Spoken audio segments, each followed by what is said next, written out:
మెంగ మెతుకులేకపోయినా పొరుగు దేశాలతో కయ్యాలను పెట్టుకోవడంలో బిజీగా ఉంది మన దాయాది దేశం పాకిస్తాన్. ఇప్పటికే ఆఫ్ఘన్తో పోరు కారణంగా ఇరు దేశాల మధ్య సరిహద్దు మూసుకుంది. అయితే పాక్ మరో దెబ్బ కొట్టేందుకు ఆఫ్ఘన్ మరో మాస్టర్ ప్లాన్ వేసింది. ఇందుక ప్లాన్ ఏంటి? ఆ ప్లాన్ అమలైతే పాక్ పరిస్థితి ఏంటి?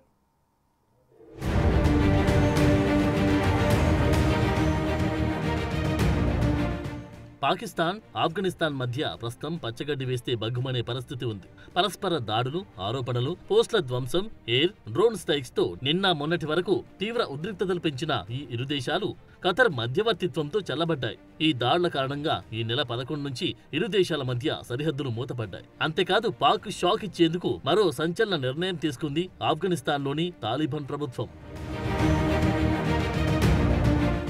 పహల్గామ్ ఉగ్రదాడి తర్వాత సింధు జలాల ప్రవాహంపై ఆంక్షలు విధించింది భారత్. ఇది పాక్కు మాస్టర్ స్ట్రోక్. ఇప్పుడు ఇదే అస్త్రాన్ని పాక్ పై వాడేందుకు సిద్ధమైంది ఆఫ్ఘన్ ప్రభుత్వం. ఆఫ్ఘన్ నుంచి పాకిస్తాన్లోకి కునార్ నది ప్రవహిస్తోంది. వీలైనంత త్వరగా ఈ నదిపై డ్యాంను నిర్మించాలని ఆదేశాలు వెలువడ్డాయి.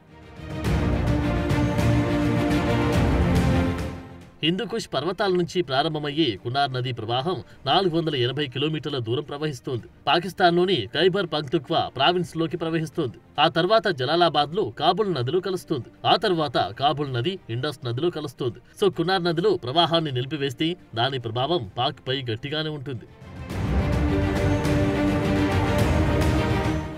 తాలిబాన్ ప్రభుత్వం మామూలుగానే డ్యాంలు, హైడ్రో ఎలక్ట్రిక్ ప్రాజెక్టులపై ఫోకస్ పెంచింది. మరో విషయం ఏంటంటే పాక్, ఆఫ్ఘన్ల మధ్య అధికారికంగా ఎలాంటి నీటి ఒప్పందాలు లేవు. మరోవైపు ఆఫ్ఘన్లో డ్యాంల నిర్మాణానికి భారత్ సహకారం కోరుతోంది ఆఫ్ఘన్ ప్రభుత్వం. దీనికి భారత్ కూడా సుముఖంగానే ఉంది.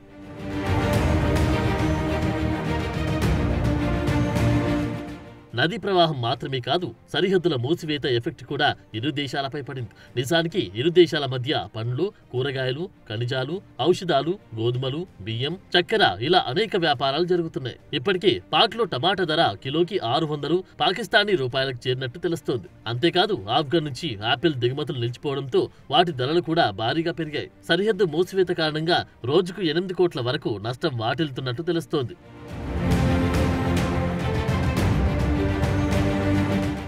ఈ నెల 25న మరోసారి ఆఫ్ఘన్, పాక్ మధ్య చర్చలు జరగనున్నాయి. మరి ఈ చర్చల్లో సరిహద్దుల మూసివేత, వాణిజ్యం గురించి చర్చ జరిగే అవకాశం ఉంది. ఈసారి ఈ చర్చలు టర్కీలో జరగనున్నాయి.